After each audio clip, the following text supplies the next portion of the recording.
Bonjour à tous, c'est le Killer qui vous parle pour une nouvelle vidéo construction aujourd'hui consacrée à un ensemble de jeux Lego Ninjago sorti en 2019. Il s'agira de la référence 10660 Spinjitzu J ou en français Toupee Spinjitzu J, donc c'est pas très compliqué. Elle contient 97 pièces et coûte la somme de 9,99 €. Et donc on va la construire ensemble, bien sûr, dans la joie et la bonne humeur. En tout cas, je l'espère, mais je ne suis pas spécialement en colère ni fâché aujourd'hui, donc ça devrait bien se passer. Et j'espère que vous aussi, ça va. Voilà. Donc, on va sortir déjà la pièce qui n'a pas de sachet, ensuite les deux sachets, justement, et le mode d'emploi, comme ceci. Et voilà qui donc devrait faire l'affaire. Alors bien sûr, on va baisser la caméra afin d'être au mieux, mettre le petit mode d'emploi ici. Donc c'est la seconde toupie Spinjitzu qu'on construit après celle de Kai. Donc bien sûr, on va retrouver des éléments communs, à savoir 6 éléments, j'ai envie de dire, partagés entre toutes nos toupies Spinjitzu. Déjà la figurine, ensuite la toupie en elle-même, puis les trois extensions et enfin les socles. Donc, oh, plein de pièces jaunes et transparentes qui brûlent un peu mes yeux, je ne vais pas vous le cacher, et quelques pièces un peu plus foncées et de couleur bleue avec ce sachet-là. Comme cela ici.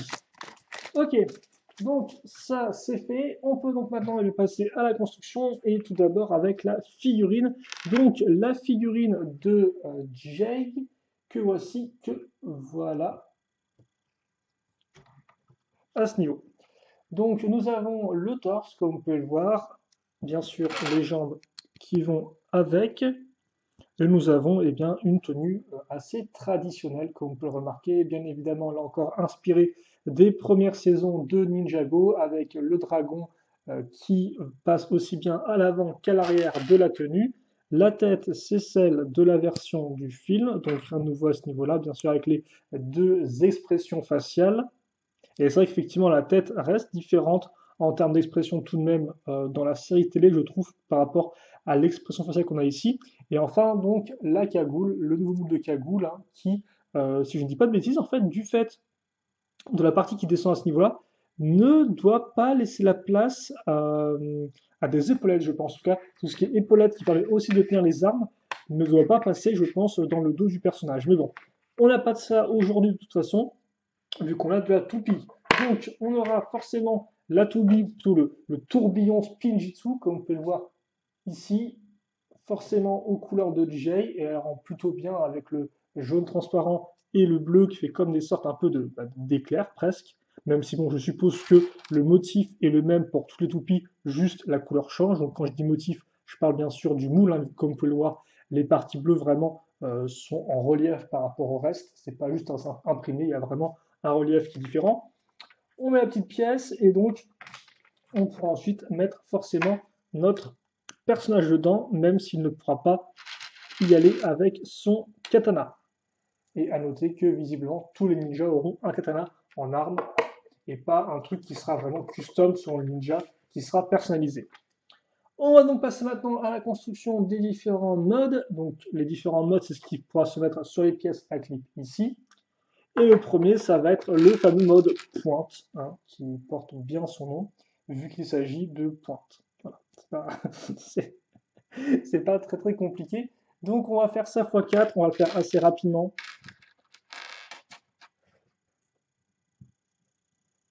Comme ceci. Alors juste voilà, que je ne me trompe pas de sens, histoire qu'on soit dans le bon sens.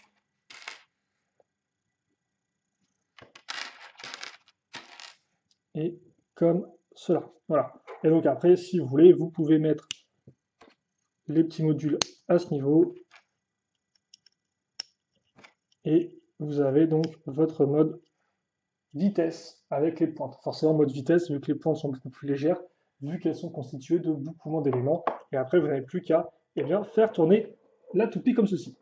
Donc là encore, hein, contrairement aux toupies sorties plus récemment en 2018, donc l'an dernier au moment où je fais cette vidéo, nous n'avons plus de lanceur, de crémaillère ni de manche. On est retourné à la main comme avec les bonnes vieilles toupies sorti en 2011 et 2012 dans le thème Ninjago. On va maintenant faire le socle, donc, ou plutôt les socles pour nos différents modes, car en effet, les pointes et les autres éléments qu'on va construire par la suite pourront tous être soit mis sur la toupie, soit mis sur un socle, afin de ne pas être perdus dans un coin, ce qui est plutôt pratique. Voilà le tout fait en 6 pièces. On va se permettre de faire les 3 à la suite, afin que, comme ça, ce soit fait, vu que, honnêtement, c'est pas le truc le plus intéressant. Et après, on enchaînera directement avec le second mode, qui sera un peu plus intéressant forcément en construction. À noter que ces socles, comme vous pouvez le voir, utilisent une pièce circulaire avec un gros trou en son centre. Ce trou sert aussi à caser la toupie en elle-même afin qu'elle reste bien droite et qu'elle ne tombe pas à la renverse, car eh bien, c'est une toupie. Voilà. Donc on va mettre ça comme ceci. Pour l'instant, on va mettre ça sur le côté. On les ressortira lorsqu'on raccrochera les différents modes dessus. Et on va plutôt enchaîner donc avec maintenant le mode attaque et ses éléments de coup de foudre. Enfin, je crois que c'est ça, parce qu'il y a un mode attaque et un mode défense. Et il y a des coups de foudre, il y a des éléments de coup de foudre et des éléments d'éclair. Autant vous dire, je vois pas trop la différence, mais bon. Donc je peux me tromper, je crois que c'est marqué sur la boîte. Ça, c'est le mode défense, ok, d'accord. Donc c'est le mode défense avec des éléments d'éclair.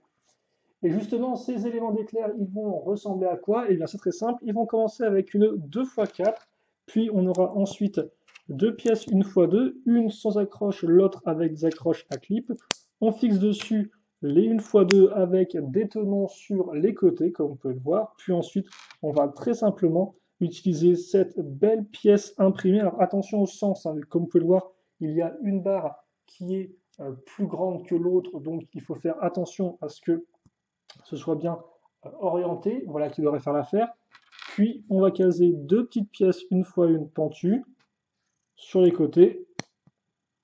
Et ensuite mettre cette pièce-là, donc de cristal qui, je suppose, est censé représenter un éclair, même si ça ne ressemble pas vraiment à un éclair. Alors là encore, il y a un petit sens, hein, comme vous pouvez voir, ces pièces de cristaux qui sont quand même assez vieilles maintenant, sont apparues dans les années 90. Je ne sais plus quand exactement, après, pour tout vous avouer, mais elles commencent effectivement à avoir un certain âge, même si elles rendent très bien. Et moi, je suis toujours aussi heureux d'avoir les pièces comme ça, transparentes, forcément. Et donc, ce qu'on vient de faire, eh bien, on va le refaire x3. Donc, on peut éventuellement se permettre maintenant de faire les 3 directement à la suite, car après tout, la construction est identique. Voilà, comme ceci. Puis après, les pièces avec les accroches 1x2. Et donc, forcément, oui, il y a à nouveau un mode défense avec un élément qui est assez carré, assez costaud en termes d'apparence. Voilà. Je vais aussi accrocher toutes les pièces avec l'imprimé. Donc c'est vrai qu'auparavant, ces pièces avec imprimé plutôt rares, vu que uniquement trouvables souvent en un seul exemplaire dans les modèles, soit des toupies 2018, soit du... Je sais, s'il y a de l'esprit dans le Rjitsu, je pense aussi. Certains personnages avaient aussi ces pièces-là imprimées dans leur véhicule, sur leur véhicule, mais ce n'était pas le cas de tout le monde.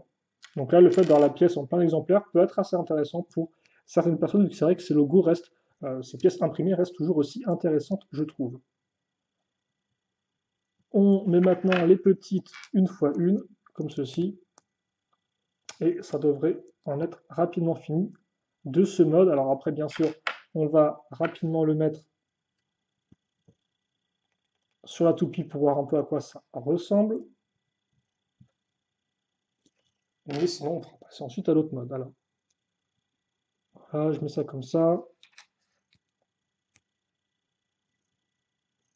Comme ceci, et on va continuer avec les autres.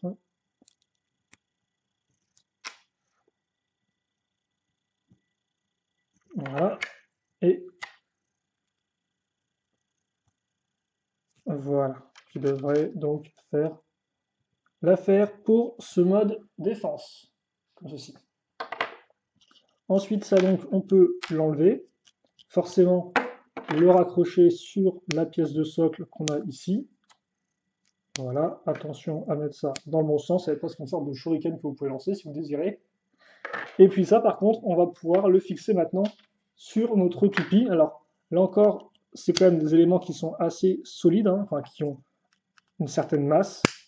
Donc, à voir si on peut faire tourner la toupie facilement ou non, ou si le poids rajouté sera un peu too much. Alors, voilà un peu à quoi ça ressemble. Effectivement, on a carrément une sorte de vraie petite forteresse mobile maintenant autour de Jay, comme vous pouvez le voir, hein.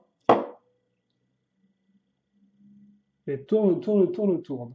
Donc ça peut faire mal, hein. Je pense que si vous mettez un mode défense contre un mode vitesse, vous risquez de pas vraiment faire beaucoup de mal. Alors après, c'est vrai que je sais pas trop comment ça fonctionne ces différents modes quand on essaie de se battre un contre un ou même à plusieurs.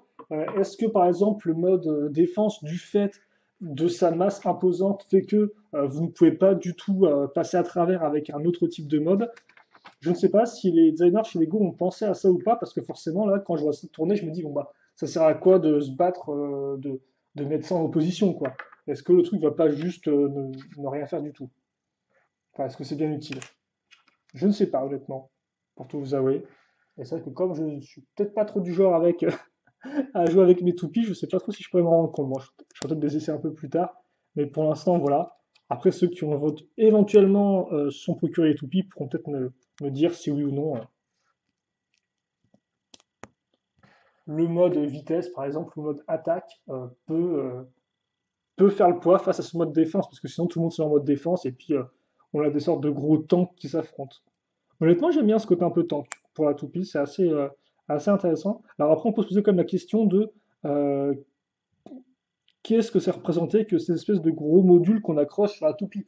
Parce que de base, effectivement, le tourbillon, il le crée autour de lui, mais c'est quelque chose d'immatériel, quoi. Or, ça a l'air quand même très matériel. Donc, est-ce que c'est des sortes de gros socles qui volent autour grâce à l'effet gravitationnel, c'est pas le terme, du tourbillon? Je ne sais pas. En tout cas, voici le mode attaque. Donc, c'est les éléments coup de foudre. Voilà. Éléments coup de foudre, très simple. Petite pièce assez utile. Et donc, par contre, je suis en train de me rendre compte que c'est identique au, euh, au mode attaque de Kai, vu que effectivement auparavant j'ai déjà construit le Spinjitzu Kai et on avait la même construction en fait. La seule différence c'est l'élément accroché sur la pièce à clip ici. Hein. Comme par là vous avez la pièce à clip pour la toupie et là vous avez la pièce à clip pour donc mettre quelque chose. Et donc sur Kai c'était bien des katanas, donc pas très très feu comme on peut le voir en termes de design. Et là effectivement c'est des éléments de foot mais c'est pareil quoi, c'est la même construction. Donc ça veut dire qu'en fait, entre les 8 toupies, si je dis pas de bêtises, on aura peut-être un gros x8 en fait. Et un gros x8 fois même 4. Non, en fait, non, même un x16. Parce qu'ils ont tous des éléments de pointe, qui sont tous construits de la même façon, si je dis pas de bêtises. Là encore, je ne me suis pas non plus trop renseigné, donc pour l'instant, je vous donne ce qui sont mes impressions, ça se trouve, je me trompe, hein. Ne le prenez pas au pied de la lettre, mais il me semble que c'est ça, hein. Ils ont tous un mot de pointe qui est le même, où c'est que deux pièces, donc c'est juste la couleur qui change, et ils ont tous un mode attaque. Et visiblement, si là déjà c'est la même chose entre deux personnages, il y a fortement moyen que ce soit la même chose pour tous les personnages, quoi. Donc c'est-à-dire qu'il n'y aurait que le mode défense qui serait vraiment unique à chacun des personnages, en termes de construction pure. Et donc, raison de plus pour mettre celui-là sur la toupie, je suppose. En tout cas, voilà qui est fait pour cette construction. Il ne nous reste plus que deux petites caisses à la fin. Voilà. Et puis, donc, eh bien, ça fait que nous, on peut maintenant raccrocher ça ici. Alors, attendez, juste pour que je regarde dans quel sens ça se met. Mais voilà, j'ai l'impression qu'il y a un sens, entre guillemets, propre ou esthétique pour ces accroches-là. Ça va se mettre au niveau du sol. Et puis, basta. Après, il rentre bien effectivement ces éléments, mais je pense que ce qui sera vraiment intéressant, forcément, ce sera de comparer une fois qu'on aura construit toutes les toupies pour voir quels sont les éléments qui rendent le mieux. Pour l'instant, c'est vrai que c'est un peu compliqué de juger quel est le mieux par rapport à d'autres. On peut juste dire si les éléments me plaisent. Alors après, je vous avoue que la couleur jaune et bleue, moi, j'aime beaucoup. Je trouve que c'est assez euh, cool comme combinaison de couleurs. Donc forcément, je suis assez content des éléments de Jay. Mais il faut voir un peu, effectivement, je vais y arriver, ce qu'utiliseront les autres ninjas pour leurs éléments comme ceci, pour leurs éléments du mode attaque. Parce que, en effet, Jay a la chance d'avoir des petites pièces éclairs qui correspondent bien à son élément. Mais certains personnages, comme par exemple Wu au Garmadon, ça peut être un peu plus compliqué. Quand tu me diras Garmadon, peut-être qu'ils mettront des éclairs de couleur violet transparente, je ne sais pas. En tout cas, comme on peut voir, ça tourne là encore assez bien. Bon, bien sûr, comme d'habitude, je mets une petite impulsion, moi, personnellement, sur la toupie. Aussi, je ne sais pas du tout si il faut le faire avec le doigt. Ouais, c'est ça, je pensais. Comme ceci. Voilà. Et donc, eh bien, c'est tout pour notre petite toupie et notre petite construction qu'on va mettre comme ça. Alors, ouais, c'est à peu près tout. Mhm. Donc, nous avons le mode attaque qui est ici. Et donc là encore, vous n'hésitez pas à me dire un peu quel mode vous préférez parmi ces trois. Alors forcément, le mode pointe, je pense, bon, comme il est un peu identique pour tout le monde, peut-être pas vraiment le meilleur élément de comparaison. Ah, je me souviens plus comment j'avais mis mes éléments sur ma vidéo précédente.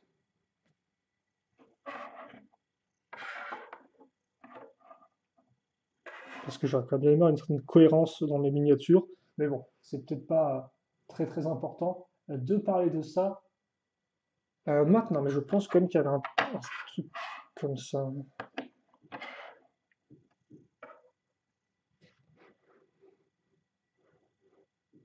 En tout cas, voilà pour ce mode-là et aussi cette toupie-là. Donc si vous avez des questions, des commentaires vis-à-vis de la toupie ou du personnage inclus ou autre, n'hésitez pas à m'en faire part. Je dirai tout ça avec grand plaisir et j'y répondrai bien sûr si c'est nécessaire. En tout cas, nous on se quitte là-dessus et on se donne rendez-vous bien très prochainement pour une nouvelle vidéo construction sur Ninjago 2019, première vague. Allez, passez une bonne journée, une bonne soirée, une bonne ce que vous voulez. Portez-vous bien et à la prochaine. Salut à tous et à toutes.